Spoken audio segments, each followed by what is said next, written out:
There we go. So let me start again. I apologize for that. Well, good evening, and let us get started on this, and we'd like to welcome you to our 4-H Communications webinar this evening that's being put on in order to help you be a better presenter and a better speaker through our 4-H communication events. And if you've not already done so, if you can make sure that your microphone on your computer is muted and the audio is playing on your computer, we should be able to be okay for this evening. And so as we go through our program this evening, I want to let you know that Skylar Klingon is a 4-H alumni member from Steuben County and is also a former FFA state officer, and he's been gracious enough to use his expertise to put this information together to be able to share his knowledge and wisdom with you as it comes to speaking through either public speeches or through demonstrations or some of our other 4-H communication events. My name is Tony Carroll, and I work in the State 4-H office as an extension specialist, and I'm pleased to be with you this evening. And so as we get ready to go through this program this evening, if you have questions, and I'm sure you will, there is a chat box over there on the the right-hand side of your computer is where it should be, but there is a chat box on your screen. And be sure to type your questions into that chat box, and we will be looking at those questions as we go through the evening, but we will wait until the very end to answer all the questions that are in that chat box. And so again, you can send those questions at any time throughout the evening so that you don't forget about the question that came to your mind at that point. So to give you an overview of what we're going to be talking about this evening, and we're going to start out with a description of what each of the communication events are about, and then I'm going to turn it over to Skylar, and he's going to talk about how to choose a topic and some steps in doing that, and doing your presentation layout, and then some general tips. And then next week we will be doing part 2 seminar, where we'll be actually going into the actual presentation mode of your public speech or demonstration. And so when we have our communication events, we have some different categories, and the first of those is our interactive demonstration. And the interactive demonstration is where you are going to be able to take one skill or one single task that's involved in something, and you're going to teach that to another individual. And that event, an example of that might be showing someone how to knead dough. Not necessarily how to make the whole bread, but just the kneading skill itself. This is a non-competitive event at the Indiana State Fair, and so it's not judged. However, we do have a judge on hand to provide some critique. And so if you're wanting to get started into the demonstration events, this is a great way for especially our 3rd, 4th, and 5th grade members to be able to get started in the demonstrations. And so then the next step is our demonstrations, and that's where a 4-H member is going to teach someone or teach the audience how to do something, and it requires a series of steps or a series of skills. Live animals are not permissible in the demonstration contest, and so an example of this might be how to do laundry. And so there are several steps where you start sorting the clothes, and then you choose the amount of clothes to put in the actual washing machine. You determine the amount of laundry soap to go in or detergent to go in, etc., and then take it all the way through until the clothes have been laundered, dried, and put in storage, whether it be in your closet or your dresser. This can be done either as an individual or it can be done as a team. But again, with the demonstration, we're actually showing the audience how to do something, how to do an activity that requires several skills or several steps to be able to do that. There is a slight variation of the demonstration in the rabbit and poultry barns at the Indiana State Fair, and that is the illustrated talks. The only difference between the demonstration and the illustrated talk is that, again, it's limited just to rabbit and poultry, and you can use a live animal in either of those. So an example of that might be how to tattoo a rabbit's ear or how to bathe a chicken, something like that. So again, it's showing a series of steps, but you're using a live animal in the illustrated talk, whereas the demonstrations that are done in the exhibit hall are done without the use of a live animal. The public speaking contest is where the 4-H member is going to select a topic of their choice, and they're going to present that in an organized fashion in an oral presentation to the judge or to the audience. And this is a single entry event, and so it's not a team activity. But an example of something that might be done on a topic would be how genetically modified organisms affect our food supply. And so again, you can be creative and pick whatever topic you wish to present. Next one is the informative 4-H presentation, and this one was started just a couple of years ago, but this is where you take a 4-H activity that you've been involved in, and you're going to describe that 4-H event or that 4-H activity to the audience, and this is a single individual entry, and so the topic must be 4-H related. An example of that might be that if you're in 4-H band, you know, why others should join 4-H band, or if you're in have been to 4-H roundup, why other 4-Hers should come to 4-H roundup. Just something related to a 4-H activity, and again, it just gives you the skills to be able to, and the practice to be able to go up and do that presentation. The final one is the professional persuasive presentation. And the professional persuasive presentation can be done either as an individual or it can be done as a team event.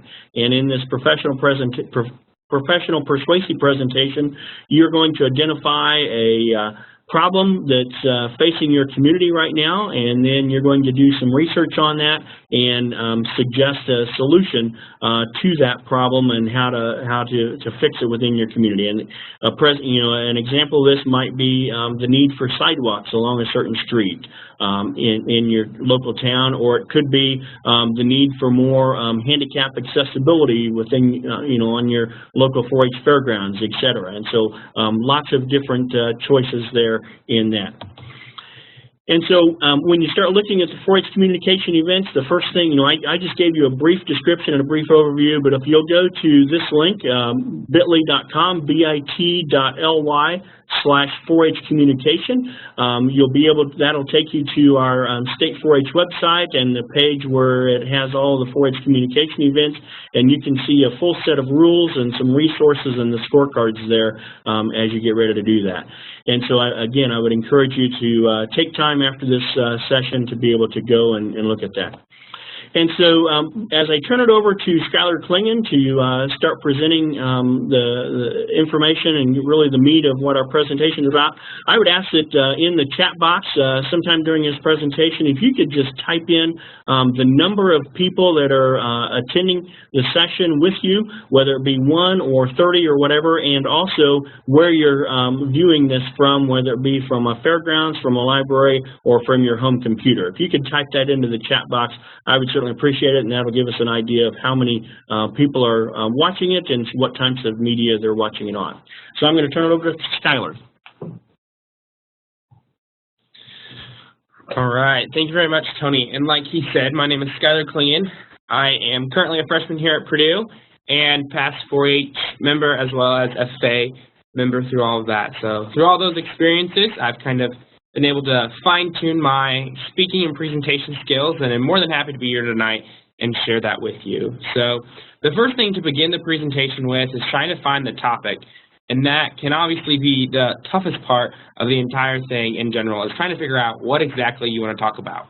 So we're going to go ahead and break that down into 4 easy steps. You can see those 4 of them there, and then we will dig deeper into that as we go. So the first step that we have to choosing a topic is to choose what kind of presentation you want to give. Maybe you want to give something that incorporates animals, so you want to do an interactive one with your poultry or rabbit, or you want to demonstrate a specific skill and you want to go into that category. So some of those questions that you can ask yourself to figure out what presentation type you want to give is, do you want to work with a team or do you want to work alone by yourself? Do you want to be able to create visual aids and have that help you along the way, or would you rather just kind of be there speaking alone?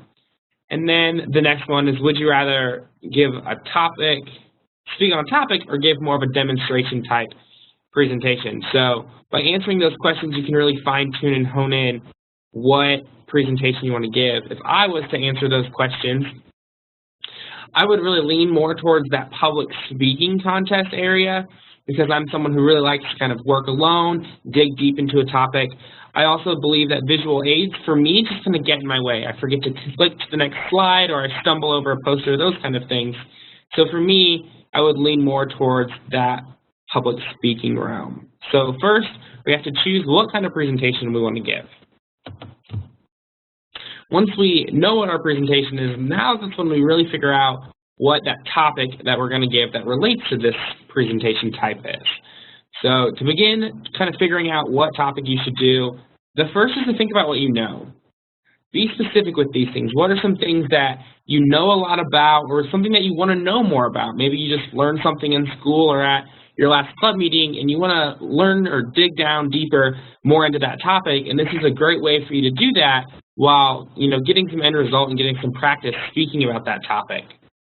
When you're making this list of things that you know, be sure to be really quick with it and just don't think too hard. Just think off the top of your head and write everything down that you possibly can. For me, I came up with a list of about 7, 8, 9 things within a matter of maybe 30 seconds or less. So it's not that hard. Just be really quick with it, and it's anything that you know or that you want to know more about. Once you have that list, go ahead and look back at it, and then start thinking about some things that you're passionate about. And when you're passionate about something, it's something that really elicits a strong response when you hear it or when you think about it. So look back at that list of things that you said that you know or that you want to know more about, and then highlight those ones that you feel strongly about, those ones that once you read over it again, you realize that it's something that you really know, something you're really passionate about, you want to talk to people about. And when you're evaluating this, we like to say, kiss it, or keep it so simple. When you're evaluating this, sometimes you'll think, oh, well, I kind of like this, or I don't kind of like this, or I don't really know if this is my passion or not. So be really quick with it and just kiss it. Keep it simple and just go through each of them and view them that way. And by doing that, you can kind of figure out where your passions lie. Step 4 then is to choose a topic that fits. If you find something that you know a lot about and that you're passionate about, then you're going to be able to present it in a way that's going to kind of captivate your audience, and they're going to know that it's something that you know a lot about and that you want to give them more information about. And make sure that your topic then fits that presentation style that you came up with. If you want to present with a team, make sure that it's a topic that everyone in your team can relate to and that everyone wants to work on together. There is no perfect topic. We all kind of aim for that perfect poster, that perfect demonstration. And in speeches, there's really no perfect topic out there. As long as it's something that you're passionate about and you want to talk about, then it's going to be that perfect topic and a perfect speech just for you. Now that we've kind of chosen a topic or have a rough idea as to how we can choose a topic, we're going to kind of dig deeper into what the general layout of a speech should be and how it should look kind of as an outline. So as you can see right now, this is kind of just a brief general overview outline of what a speech or a demonstration should look like. So when you start off, you should always start with the introduction. The introduction is what draws the audience in and kind of gets their attention and makes them want to listen to you more. It should also give a glimpse into what all you're going to talk about. Like when we started this presentation, we listed out those 4 topic areas that we were going to cover throughout the entire presentation. So something quick and easy, just like that, that provides a glimpse for the judges to know kind of where you're at in your speech and what all they should expect to hear from you throughout your presentation.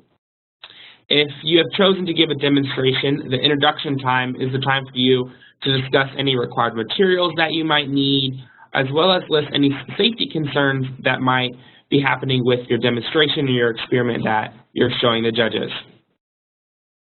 Once you have found what your introduction is, this is when you move on into that body of your speech. The body is where the heart, the soul of that speech really is. That's when you're giving them all of those points that you have came up with. You're selling them on either this persuasive topic, this change that you want to see happen in your community, or just really letting them know how to do a specific skill. So for a speech, a body of the speech should really consist of about 3 clear main points. We like to really judge in pairs of 3, so having 3 clear points is easier for you to remember and for you to pace, as well as for the judges to pace with you. For demonstrations, this is where you should list out those steps as to what you should do one after another, as well as just listing why you should do that.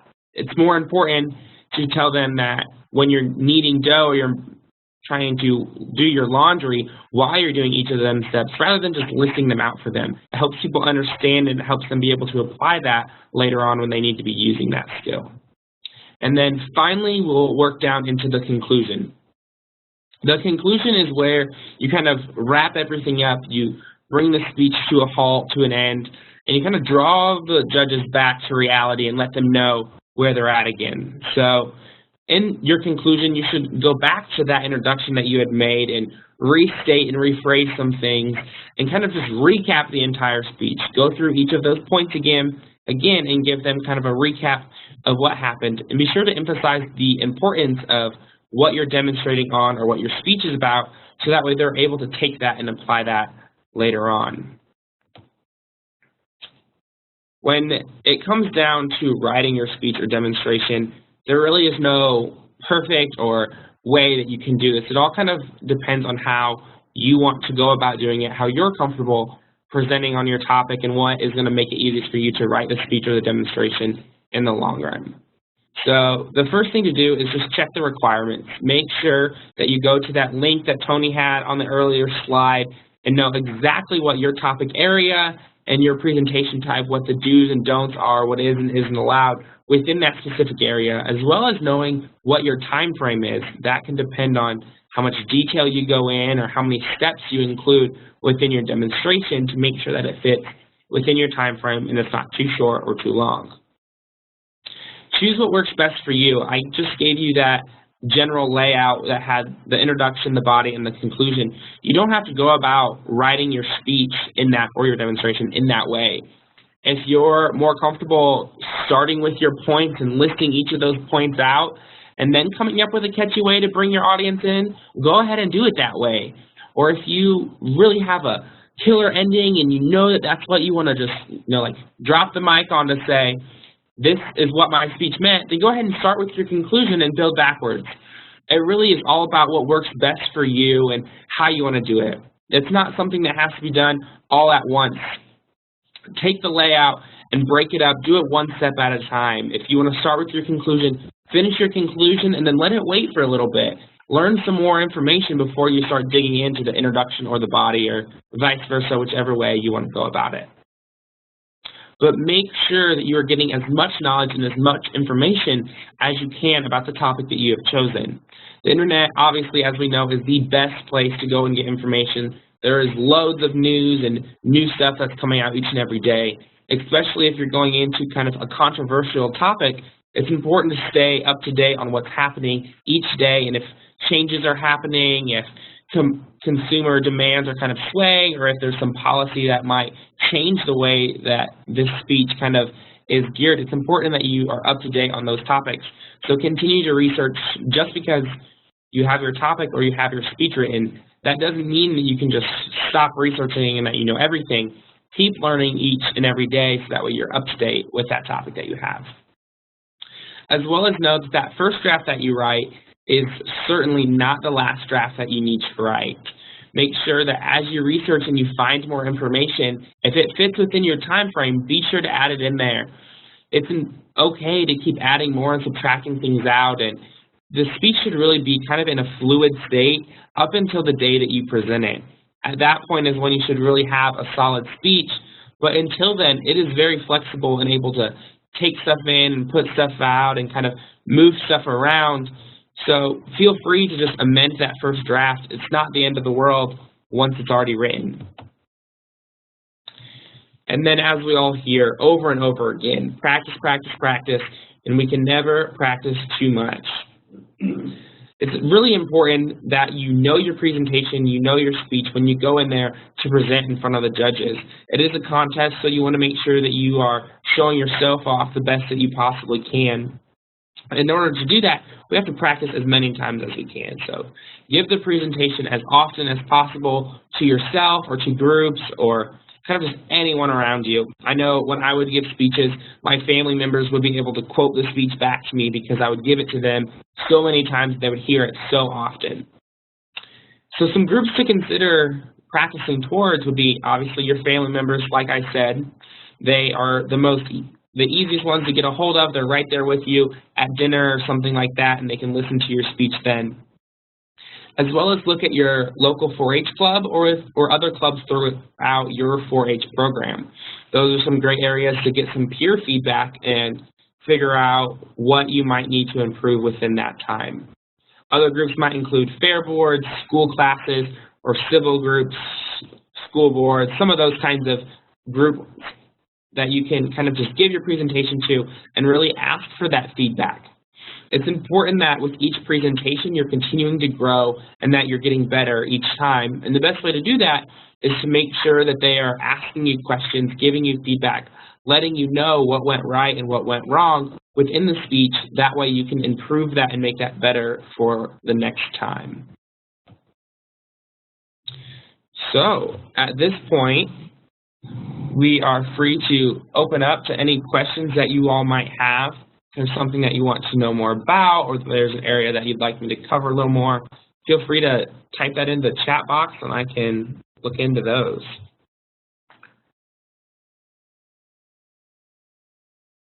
And again, as we're waiting on questions to come in, if you have not done so yet, please type into the chat box how many people are with you viewing this presentation and where you're viewing it from.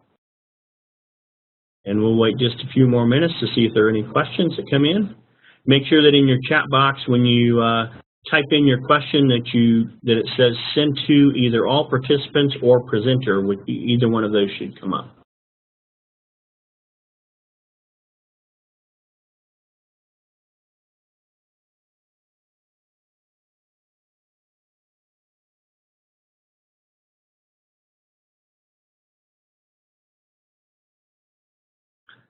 Okay, we're going to move on, and if a question does come in, we will come back to it, certainly. And so, again, I want to thank Skylar Klingen for all of his expertise in putting this together. I would invite you to join us for part 2 of this session, which will be on Tuesday, April 26th at 7 p.m. Eastern Time. I know for some of you who are in the Central Time Zone, that will be 6 p.m. And part 2 is going to focus on delivery, use of gestures, and the contest format and judges' evaluation, and just some overall tips on presenting your speech or your demonstration. And the set of slides and the recording, as soon as the recording is available, I will be posting these on the State 4-H website on the Verbal Communications Project page. And so here we have a question. It says, what suggestions do you have if I get nervous? Great question, Skylar. That is a fantastic question. If you get nervous, I think we might cover it in the next one, but we can talk about it now too. It is important that when you are delivering your speech, that you just go ahead and you breathe. Just talk yourself through it.